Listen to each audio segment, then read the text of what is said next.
This is Lecture 3 in a series of lectures for Political Science 101, Principles of Political Science. What we want to do now is we want to look at the various levels that impact or are impacted by this process of modernization.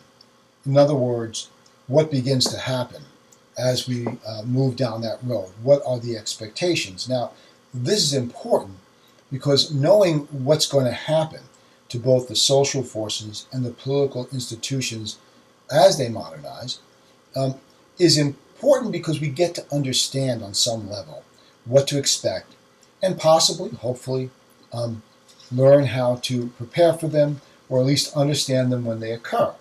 And I think you'll find many of these impact the way that, or represent the way in which you're impacted by these various processes on these very important levels.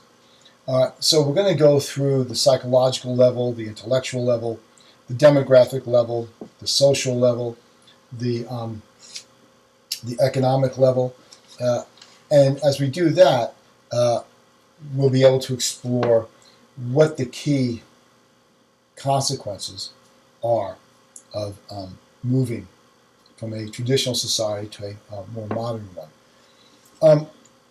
One of the levels we're interested in here is the psychological level as we politically modernize. There's a fundamental shift, and I've alluded to some of these, a fundamental shift in the values and the attitudes and the expectations that people have. So when we talk about this change in the system of values, what we're really talking about is how we begin to perceive the world, right? We talked about this already in some measure, that there's an impact on the social forces. Think about urbanization and moving closer to one another, being exposed to other cultures and other people will change our values. It will change our attitudes. It will change our expectations. Here's a couple of ideas to sort of illustrate this. When you look at values, think about the women's rights movement. Think about an issue like abortion. Think of issues that have influenced the way we now view the world. For example, interracial marriages are not viewed as they once were. Now the big issue for us that some states and some people are struggling with is the right for gays to marry. This is all that movement forward. Psychologically, we have to adapt. Eventually, we have to let go of the old ways. Our values will have to change, right? And our attitudes will have to change. And then our expectations will have to change. One of the major things around expectations is that there was a time when you reached the age of 18, you expected to sort of leave home and go out on your own. This was the expectation. Now, that's not the case, in some measure because of economic opportunity. But now you have children staying home longer, leaving at a much later time from their home, setting out, if you will, to start their own lives much later than they once did. The expectation that you would hit 18 or 19 and 20, 21, you'd be married and be starting a family. That's now moved out about a decade. That's more expected around 30, 31. Why? Well, people have more opportunities, and they understand more about how the world works. The expression, start a marriage came into being. People expect that, well, I'm probably going to get divorced. So this first marriage will probably, teach me the ropes, sort of thing. Whereas the expectation before, the value, the attitude about marriage was, you're in it, and you're in it to stay. That was the important sort of consideration that you had to make when making that decision about getting married or not. So values change, and values changing is not easy. The attitudes and the expectations, psychologically, modernization is very tough. It forces us as individuals and as society to change the very foundation upon which we've built our lives. This is what matters. Now we're being told it doesn't matter anymore. What do you do with that? How do you begin to wrap your mind around it? So when you tell your children, you know, you need to get married, you should be getting married, and they point the fact that, you know, most marriages today end in divorce. It's not exactly a ringing endorsement of the institution of marriage. Because if you're getting married, because it's an important relationship that you have to another person that you're going to share your life with, but the prospects down the road, the expectation of where it's going, is not the direction it was going in before, that it might lead to divorce, and probably will. And not just maybe a single divorce, but the likelihood of being divorced once increases the likelihood of being divorced again. So whether those numbers hold up, that relationship holds up, there's one thing that's certain. Marriage is not valued in the same way it once was. There are very few expectations around it. So it's problematic. And so our values have to change. Now, imagine that first generation coming here, carrying over the traditions. No one got divorced. And then they would expect that of their first generational children here. Not getting divorced. You work it out. And then by the fourth generation, we're getting divorced. And so those values have changed.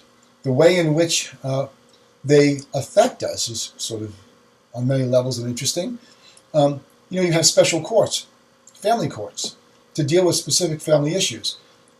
You need to now understand what children go through when their family breaks up. And you have to get an understanding around what kinds of policies and procedures do you need to have in place to help those children whose homes have now broken up, the traditional home is broken up, to deal with it. Now, it's interesting. As more and more people divorce, as there's more and more broken homes, those broken homes have less and less of an impact on or way less heavy on the psychology of those children, because there's comfort on some level in knowing, yeah, everyone's parents are divorced.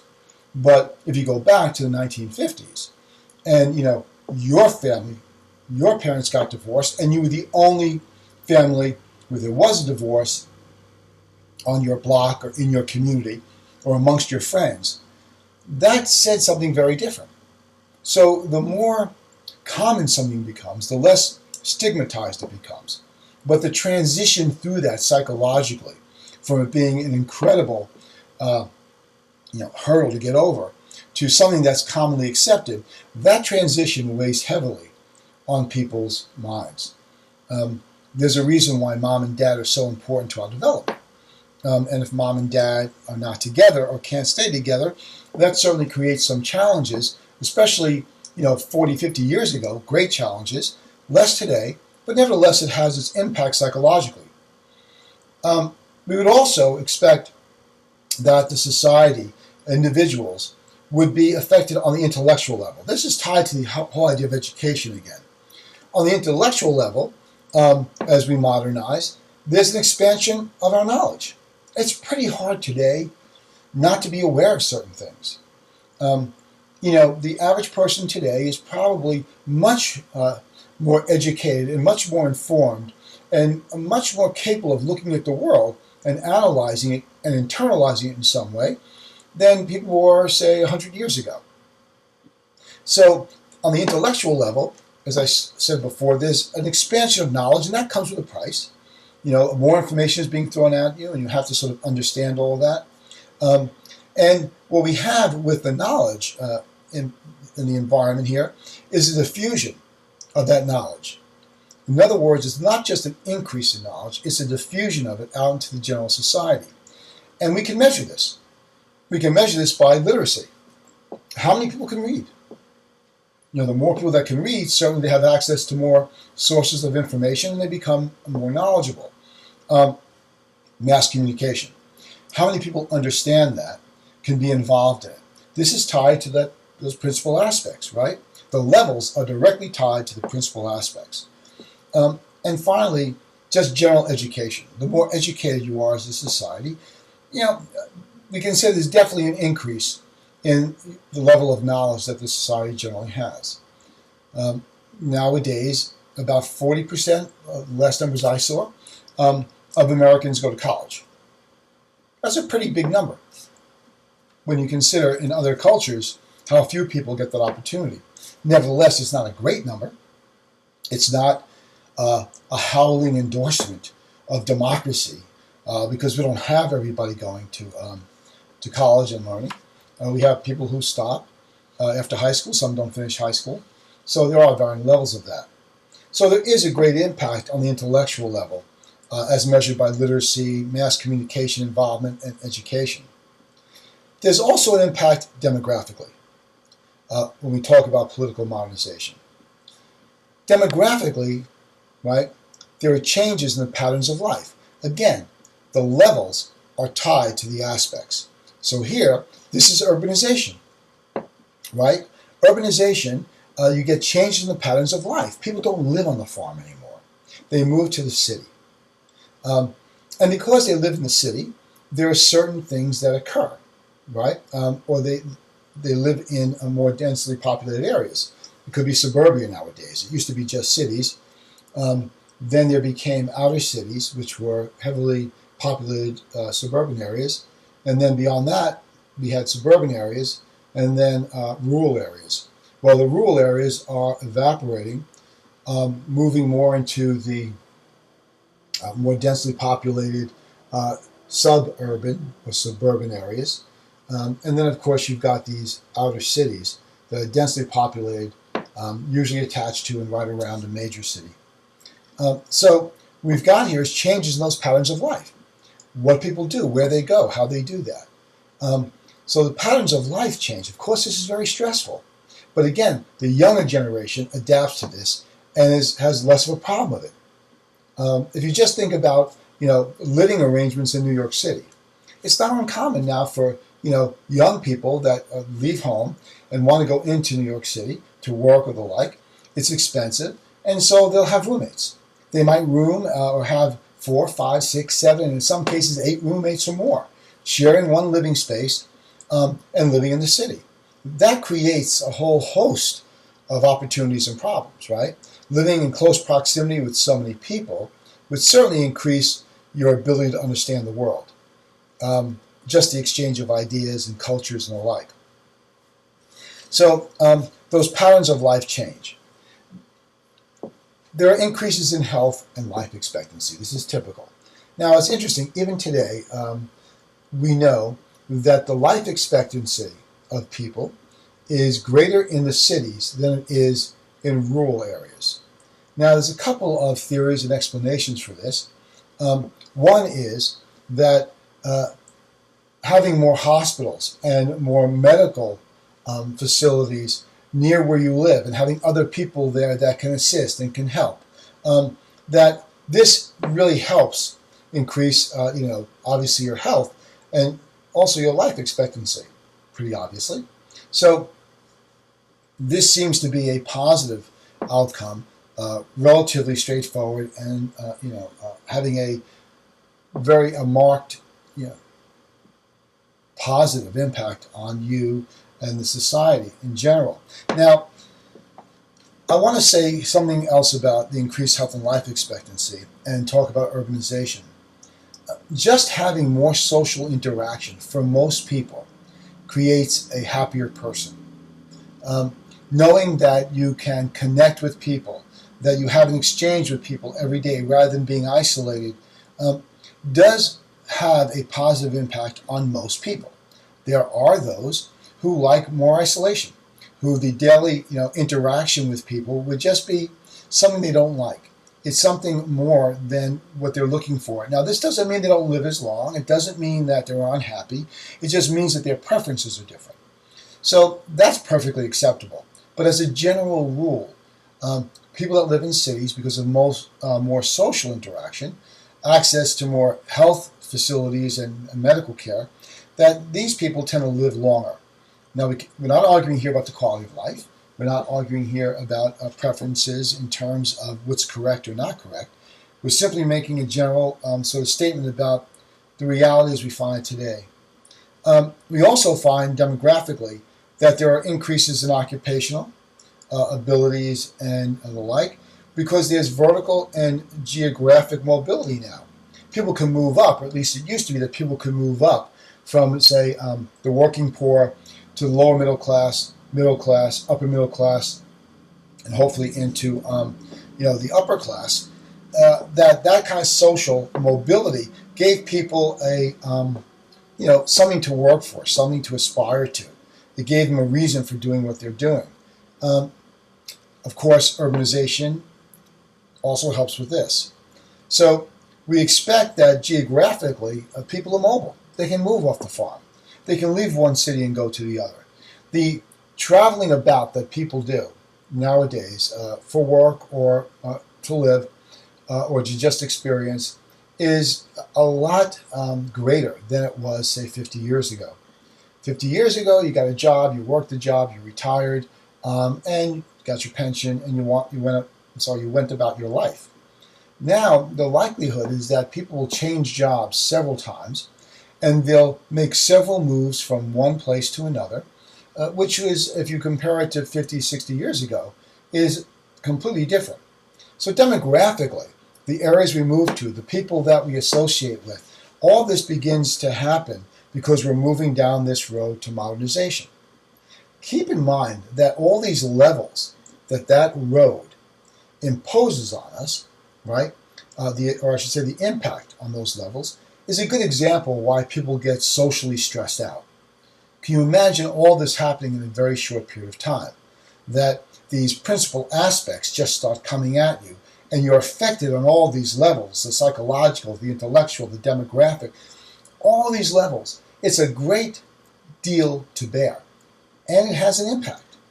And you do get societal bends, and then there is often a snapback.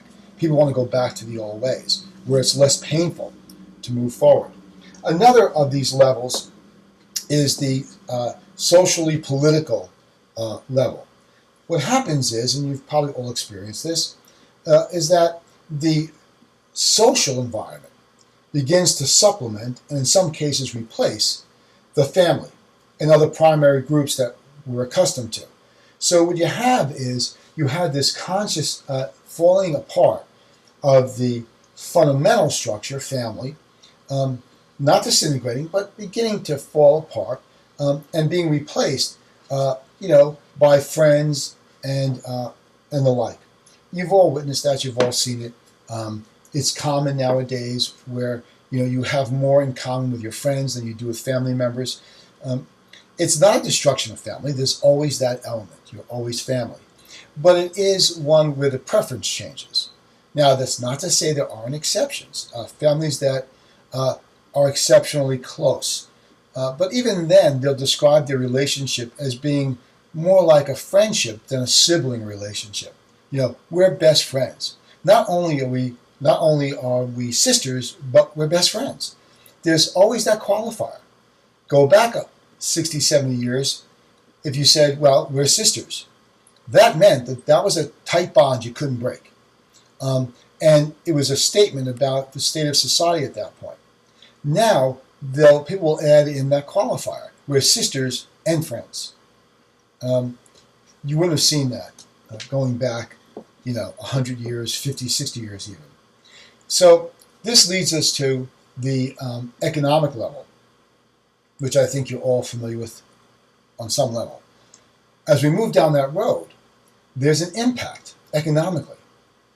One of them is that there's a diversification of activities. And what was simple before, working on the farm, trading your goods for the stuff you wanted, here's some vegetables, I need a wrench, right? These activities now become very complex. Think about Facebook. We want your information. We're going to sell that information to companies who can use it to figure out what goods and services they can target you for.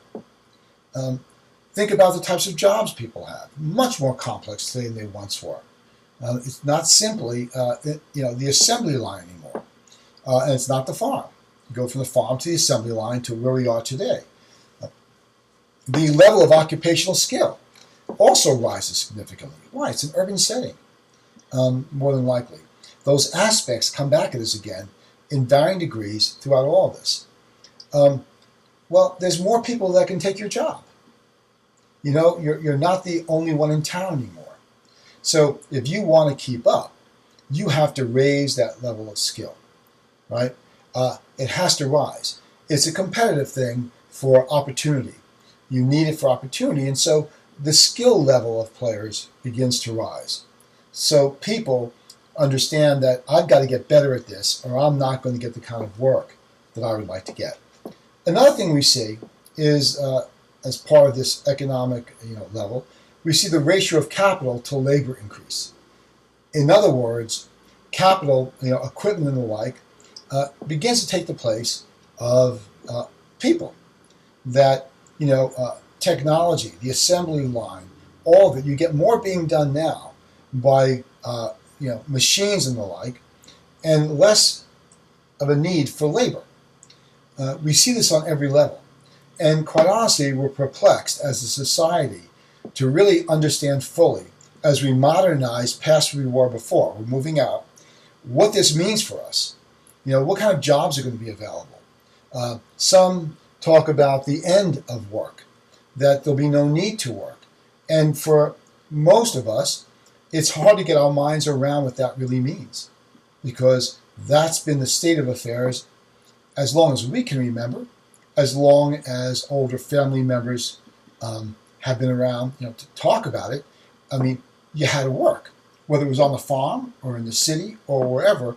So as machines take over more and more, this, aspect of, on the economic level, what does it mean for all of us? You see also on the economic level that a great deal begins to change in terms of work opportunities, because not only do machines begin to replace people, but ways in which you can sell merchandise changes. People are not coming to town to buy a sack of flour. If you think about the impact of, say, an Amazon, where they started selling books, and now they sell everything.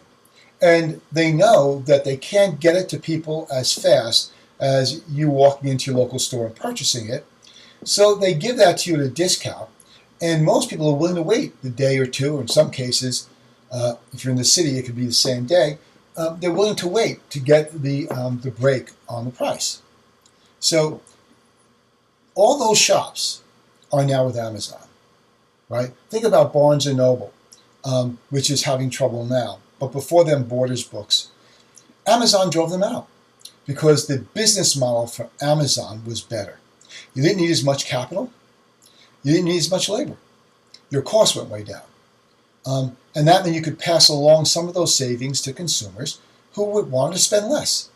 And so we began to buy from Amazon. And that means that the shops in town that sold books, the bookstores, the little guys even, especially the little guys, that these places began to fold. They could not keep up with the discounts and the efficiencies of an Amazon.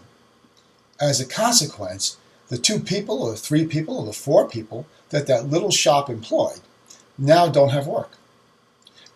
Amazon needs less employees, so they're not picking up the slack. If there was a 1-for-1 exchange for every employee lost in the general marketplace, the town, was replaced by 1 employee with Amazon, let's say, then there'd be a wash. But that's not the case. You don't need as many people. And because you don't need as many people, those jobs are not being replaced. Which means that people are more pressed to find work, especially, say, at the salaries they were once receiving. This creates a need for even cheaper goods. Well, here comes a Walmart. Walmart and now other companies, mostly all companies, they will go with this cheap labor. They recognize there are some goods they need cheap labor to produce, that actually labor is so cheap that it doesn't make sense to have machines do it. Machines break down, parts have to be replaced, people have to maintain them on some level. And China, in large measure, and a few other countries, have provided that cheap labor. So every time someone goes into Walmart and buys a good, they're saying, well, I saved money because I have less of it, so I can get this good. But what they're doing is they're not providing money for other Americans. That money is going to the Chinese worker and the like. So oddly enough, it's like consuming 0 calories. You eat more and more of the food, but it takes you more calories or the same amount of calories to process that food, digest it, as the number of calories that are in the food. So if I've got a carrot and there are 10 calories, but it takes my body 10 calories to process it, if I keep eating carrots, I'll lose weight and eventually not be able to survive because I need other calories to take care of other processes in my body. It's an apt and I think reasonable comparison here between what goes on a larger societal level and what goes on within our bodies. You can't you can't starve out a business and centralize it because you're going to lose employees rather. When you lose employees, they don't have income. Another thing is that supply and demand of employees. One of the wonderful things over time in the women's rights movement and the like is that it has allowed people to have more access to the things they should have access to and to be treated more fairly, not perfectly fairly, but more fairly than they were before. So having women in the marketplace means that they're getting opportunity they should have had from day one, right? And that the biases and the issues around that have begun to sort of move away in large measure, faster and faster, as the society becomes more and more accepting of that idea. And that's tied to the breakup of the traditional family and the like. But on a purely mathematical level, having more of any one group that was not in the marketplace come into the marketplace seeking employment, you now have more people that want to be employed. As the supply of employees goes up, the wage you can pay them comes down because there's more of them. And your need for skill has to go way up because you're competing with more people now. Now, I'm not saying that women shouldn't be in the marketplace or that some other group should not be. What I am saying is if you take all the people in the marketplace, remove their gender from them, remove their ethnicity, remove all the things that identify that person, on some level, in some way as a person. So we don't even know who they are, right? They're just this blank being, not tied to anything. The more of those that come into the marketplace, the more workers, the wage rate's going to go down. And that's one of the reasons, not to oversimplify, but why salaries of average workers has not kept up in the last 40, 50 years. That basically there's been really no growth. In large measure, what one person could earn 50 years ago in the workforce could support a family of 4. Now you have 2 people in the workforce, let's say mom and dad, and more than likely there's 2.5, right? There's mom, dad, and someone, mom or dad, have a part-time job, maybe even both, that the more people there are in the workforce, the less likely you are to be able to get the wage you need. And so go back 50 years when one person could, and back then it was decidedly men, right, could actually support a family of 4.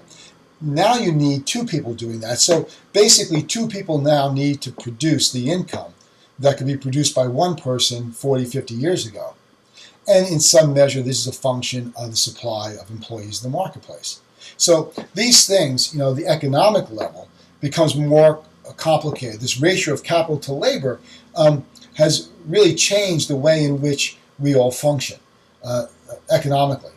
And it's a very complicated, talking about the complexity of education and knowledge here, it's a very complicated process. And trade issues and the like, inflation. All these issues have become more complicated to deal with, especially recession. So as time has moved on here, economically our lives have changed tremendously. And in fact, we're all living now in a time of great transition economically. Well, what I mean by that is, unlike 50 years ago, we are all more keenly aware of the fact that our economic lives, our situation could change in a heartbeat. One of the reasons why you went to college was to raise your skill level and make you more attractive to employers. Now, you're still going to be more attractive to employers if you have a college degree. But the kind of work you'd be able to get, while better than those that don't have a college degree, generally speaking, has gone down. In other words, do you really need a bachelor's degree to work at Starbucks? Do you need a master's in order to, manage a store for someone? At some point, you could be so overeducated, have learned so much, have so much knowledge that you're not going to be able to put it to use because of the competition in the marketplace. Now, there is an exception, and that's in the trades. The more skill you have as a tradesperson, electrician, plumber, that sort of thing. For the most part, those things are lagging behind in terms of machines taking over for them. But even more and more of their processes are being taken over by, capital. So that's held on so far. But that also will diminish over time. Think about electrical workers that might work for an electric company. Those things are going to change as our need for energy changes and the way in which we receive energy changes. So, for example, if we found another source of energy, and for argument's sake, let's just say that it's a solar power. I know it's not. The most efficient form of, or source of power is still oil. You get the biggest, bang for your buck there, regardless of what gets said. It may be an issue on the other side of pollution, but when you're talking about pure energy, the production of pure energy, oil is it. But let's pretend for a moment that solar becomes it. Well, that means people in their homes might be able to have these highly efficient solar cells where that feed their homes, and they don't need electrical wires coming from some central generating plant, electrical generating plant. They can just do it at home. Now you don't need as many electricians, as many people that are working the wires. Think about cell phones. It's a perfect example of it. It used to be, before cell phones, that everyone had phones in their home, which meant that telephone lines had to be strung from a central place of processing to every home. And this is expensive. And you had a lot of workers that were employed. Nowadays, you don't need that, right? We use satellites. We don't have any wires attached to it. So the need for people to sort of, as I put it, work the poles has gone down. And it's going to continue to go down as we change electrical wiring in houses so you can pop something out and put something in and it will work again. But so far, the trades have managed to sustain themselves, and I imagine they will for some time. But very few people go and get college educations and masters and want to go out and be electrical workers or plumbers, because they want to do that, they would go to trade school. And they would learn that skill, and they would have a skill they could go out in the marketplace and use economically to their advantage. The other thing we see besides this ratio of capital to labor increasing is we see, as I mentioned already, subsistence agriculture gives way to market agriculture. That means that we don't have everyone growing their own food. We have maybe industrial farms, and they ship food out, and we go to those grocery stores and supermarkets where we go ahead and we buy our food. So we don't expect to see as many farms. We expect to see more supermarkets and more stores. The supermarkets put a lot of small mom and pop shops out of business. And that's what we're talking about here. Things change. And think about those families that owned for generations that little store. Now they can't pass it down because there is no store. Because the supermarket that opened up, right, is now taking business away. Or one of the big box stores, Costco and the like, BJ's. Next we see is the centralization of economic activity at the national level. In other words, Amazon works nationally, right? Whereas mom and pop shop worked very locally. So now we see economic activity happening really at the national level, right? There's a national market, a national source of capital, right? And so that changes the dynamic altogether, right? It's the national structure that really matters here, not the local structure at all. So what we have here is we have these principal aspects which play into these very different levels that were impacted on by the process of modernization. Now, so when you begin to think about this, you have to sort of isolate them and say, okay, what are the most important aspects then of modernization? And here let me take a second to sort of back off all of this and put it in perspective. One of the difficulties with Huntington is that you have some of the same pieces of information showing up in different places, right? So it's hard to separate the levels upon which we're impacted from the process and those principal aspects because they begin to integrate. And that's one of the great difficulties. Things become sort of filled in to a whole. And the theory becomes very interconnected. And so when students are trying to keep this straight in their heads, they have a problem because they're not really sure exactly what part or piece of the theory this particular thing falls into, because it kind of falls into a couple. So when we look at the levels and we look at the principal aspects, and now we're going to go into the most critical aspects, so it's not just the aspects, but the most critical ones, it gets hard to separate these things.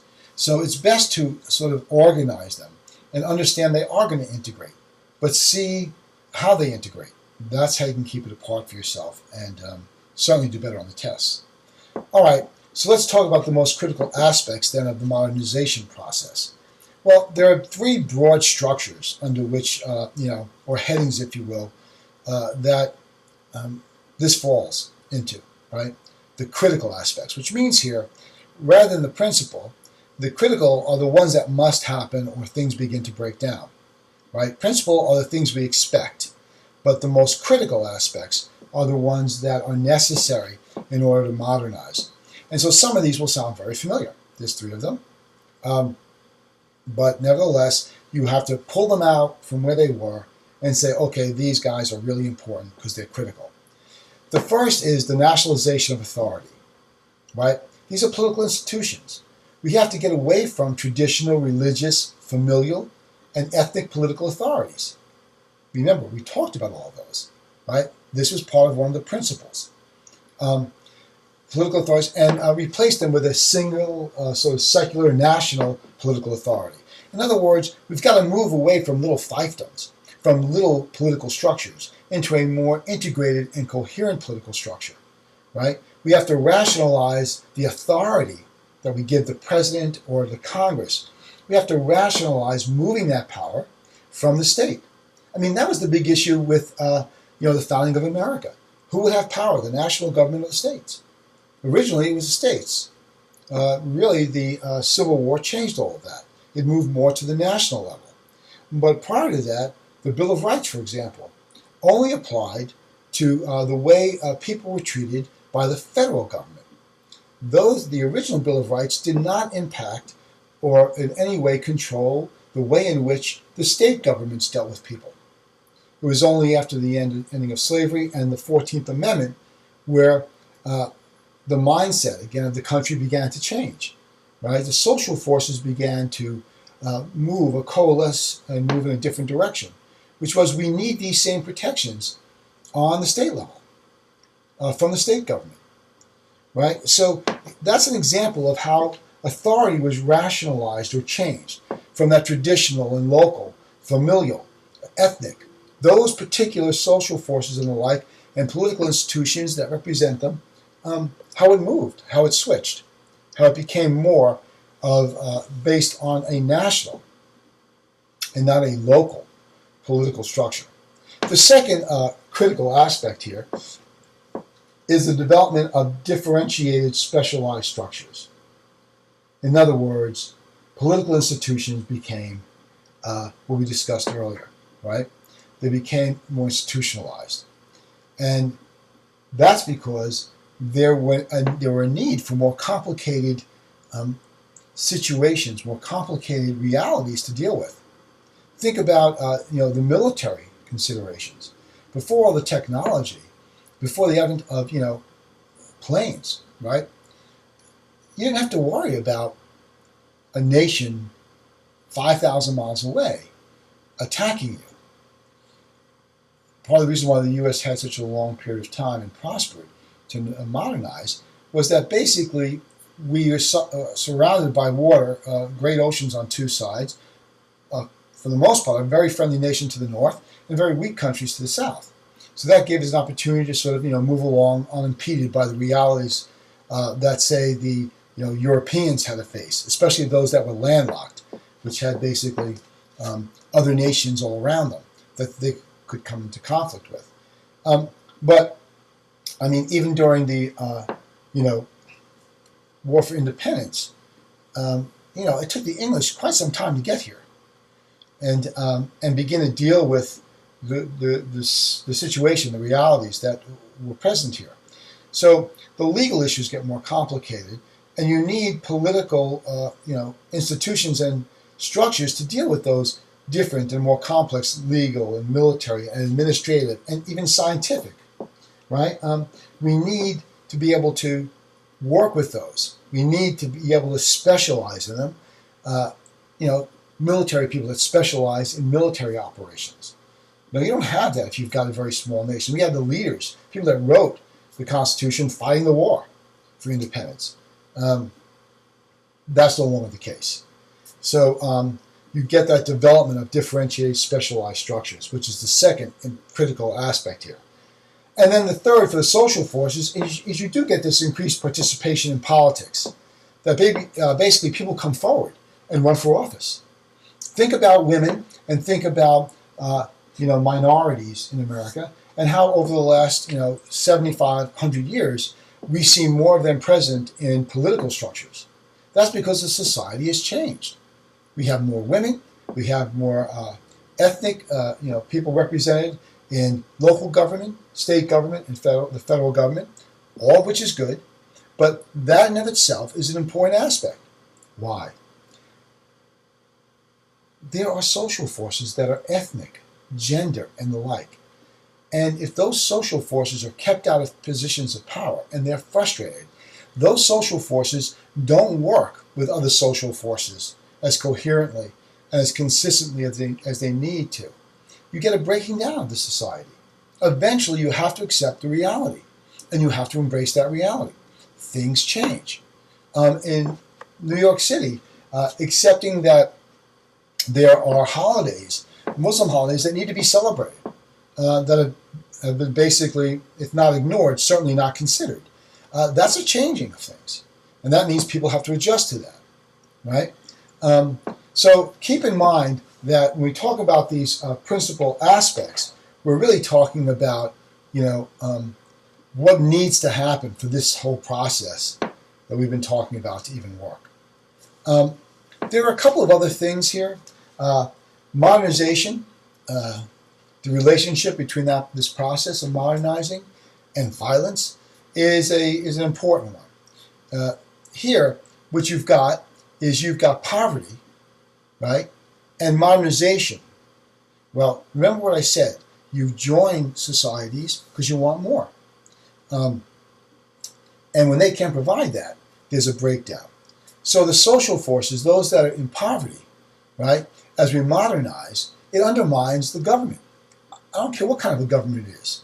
Of course, today, this is a very interesting sort of concept to deal with because what we had was a movement towards a middle class that people could always aspire to from the lower classes, which has been basically eroding and is almost all but, I don't want to say gone, but no longer really a part of the American dream in the way it was, say, 50, 70 years ago. Poverty undermines government. It's really that simple. You basically need to know that economically you're going to be able to survive. So when we get more and more wealth moving to fewer and fewer people, we get the division of classes in this way, despite what you hear about class warfare. You do bring about class warfare because the lower classes begin to understand that they're not getting treated fairly, that there's a corruption at the top, there's a manipulation. I mean, even Madison and Hamilton and others, when the country was founded, understood how corruptive and how erosive, and corrosive as well, that monopolies were. That monopolies hurt the country. That they basically cause a breakdown in the economic structure. And yet, the American government, through lobbying and the like, even through Supreme Court decisions, have allowed these monopolies and oligopolies, where just two or three corporations rule an entire industry, either through, coming together and forming one corporation, or through other mechanisms, that as this occurs, as you get a merging of companies, and they control more and more of a particular area, you get less and less dispersion of that area, and that leads to all kinds of corruptions. The Founding Fathers knew it, and we're living it today, where people basically, have managed through political structures, tax structures, through the ability to form oligopolies or monopolies through merging of corporations, or by driving other companies completely out of business through government manipulation, as Goldman Sachs did, that when you allow this to happen, there is a breakdown. The social forces feel helpless at first, but eventually they become angry. And this causes eventually a problem, even for America, where we're modernized and Americans are basically very docile. Eventually, if this continues, there'll be a breakdown. So poverty undermines a lot of things here. It undermines the levels of social mobilization and economic development that are directly associated with political stability. You can't have political stability, which is what you need, peace, in order to get more. The society, the institutions are supposed to create that environment by taking in those social forces and dealing with their issues effectively, efficiently, and fairly. And when they don't do that, you get a breakdown. So social mobilization and economic development are definitely impacted. And political stability is therefore impacted when we have poverty. You can't have that. I can't think of a single nation that has an incredible amount of poverty that is stable. That's different than being ruled by a dictator and under control. I mean, it's stable, not going to rattle apart at some point. Also, what we get with poverty is the relationship between literacy and stability is no longer high. People that are poor are trying to get by. They don't have the luxury of going to school or of learning to have the skill set necessary to function in a more integrated and more complicated society. So basically, the relationship between literacy and stability is eroded. Third, the frequency of revolution varies inversely with the educational level of society. In other words, really well-educated people, that are doing economically okay, that situation is not going to lead, because it's so stable, to the likelihood of revolution. Education goes down, skill level goes down, poverty goes up, revolution becomes more likely. And what is revolution? It's not a romantic idea, which we like to think about in terms of the American Revolution. It was really a war of independence. We kept the same political structures basically in place, just put new people running them. Here, revolutions are horrific events. They are a stripping down and a complete decimation of all the institutions that existed. And that means that nation has to rebuild from the ground up. And if you look at most revolutions, post-revolution, while they all talk about equality and the like, what you end up having is a dictator usually, or some controlling class, ruling class, that is corrupt. This has been more often than not the consequence of a revolution. Finally, you get a lot of domestic violence. And when you have that, you don't have stability. Remember, it's so important to keep this in mind. Human beings are social. We come together because we want to feel more security, right? Security from what? The elements. Security from the kind of erosive competition that happens when it becomes a dog-eat-dog world. We want peace so we can prosper, so we can enjoy our lives. So we form governments because we want more of those things, more opportunity and all of that. Well, when the government structure, regardless of where it is in the process, begins to erode, begins to make those things further and further out of reach, the stability in the society begins to be impacted. And when society is not stable, you get conflict and violence. And when that happens, you have to think in terms of, well, this government can't give me the things I really wanted. The ability to economically do better, right? The ability not to be fearful of violent treatment by others because there's the rule of law. It begins to break down. And then those people that have allowed it to happen, that elite class, they begin to suffer because eventually they have no place where they feel stable, where they become the target. And that becomes problematic. At that point, everything begins to break down. What about wealthy nations? They tend to be more stable, and they're less prone to violence, like the United States, right? But they are not immune to it. And while those nations are not the poorest, right, and we know that the poorest are the most unstable, they can become unstable because of a diminishment, a minimizing of those goods and services that we all want. So wealthier nations are great. They bring about greater stability, as is modernization, right? Modernity should create stability, right? But and we know there's some instability based upon the transitional periods where people have to undergo all these different changes, remember the levels. We know that there's some measure of instability, but we understand that there's going to be something better that comes out of that, right? So basically, when we look at what needs to happen, right? This centralization of authority and social mobilization, economic development, political participation, economic development. We look at these levels. What we're expecting is, if done correctly, the society becomes more stable, more equal, and more capable of giving the people more of what they want, and people live a better life as a result of that. So this degree of instability then has to also be related to the rate of modernization, right? The quicker that happens, right, the more stress it's going to cause.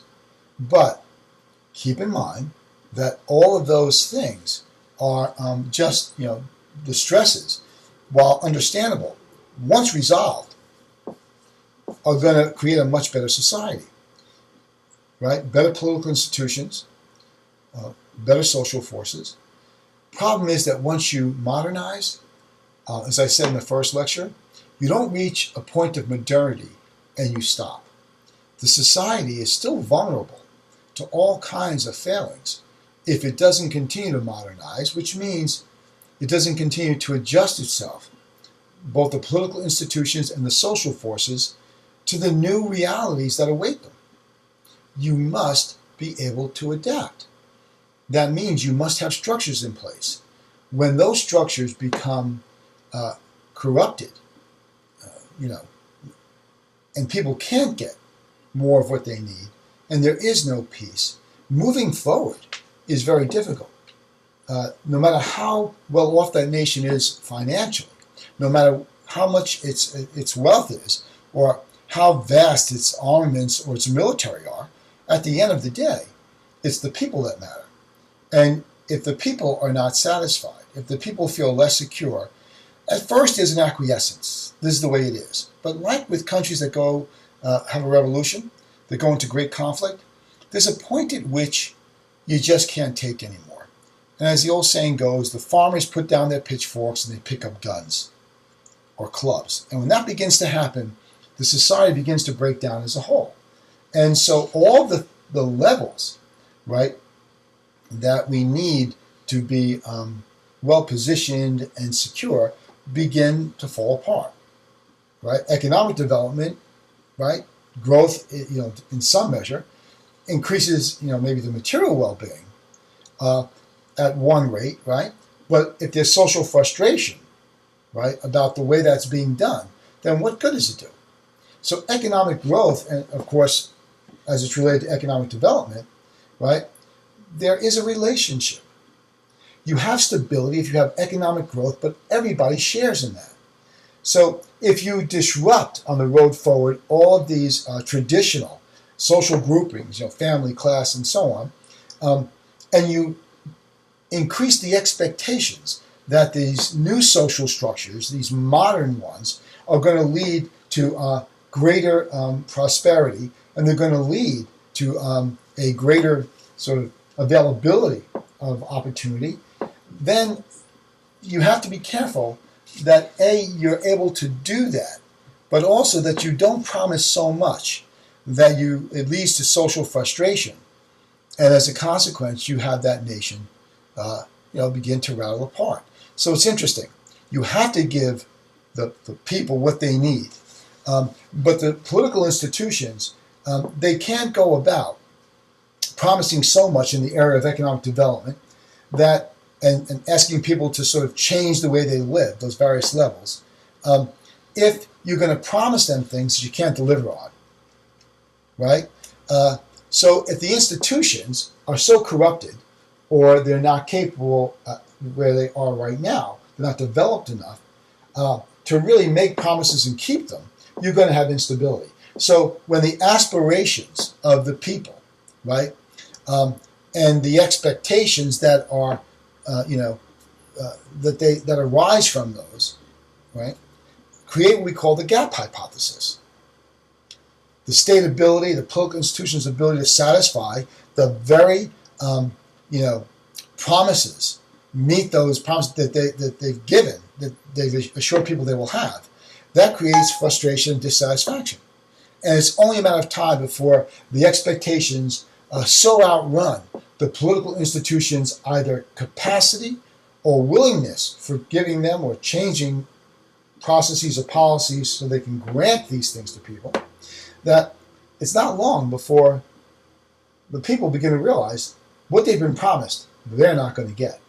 And all the platitudes about, what the country stands for and the like and what it means begin to crumble. And once we lose what we believe in, then what's left to really bind us, right? The more that economic gap widens, the more unstable the society becomes.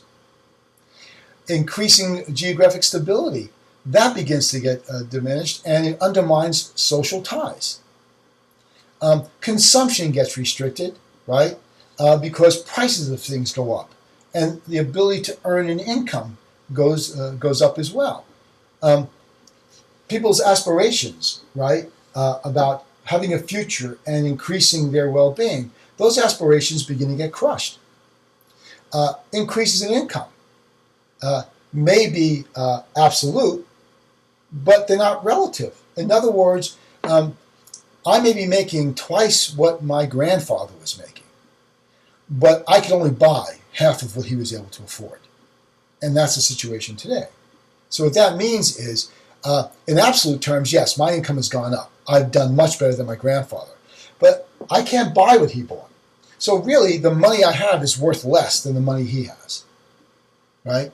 Or he had. That's very frustrating. I make twice as much, but I buy less. And all we care about in terms of earning money is what that money can purchase for us. So if it purchases less, then there's been no real economic growth. Groups don't organize, the capacity for group organization, and the strength of those social forces that flow from that, and the demands they place on government, right, go up. And that government may be incapable or unwilling, right, or so locked down with corruption that they can't meet those needs. Further social frustration, further likelihood of instability, and a falling back in the race to keep at the forefront of modernization. So the impact of modernization involves some very important relationships, and we'll get to that in the next lecture.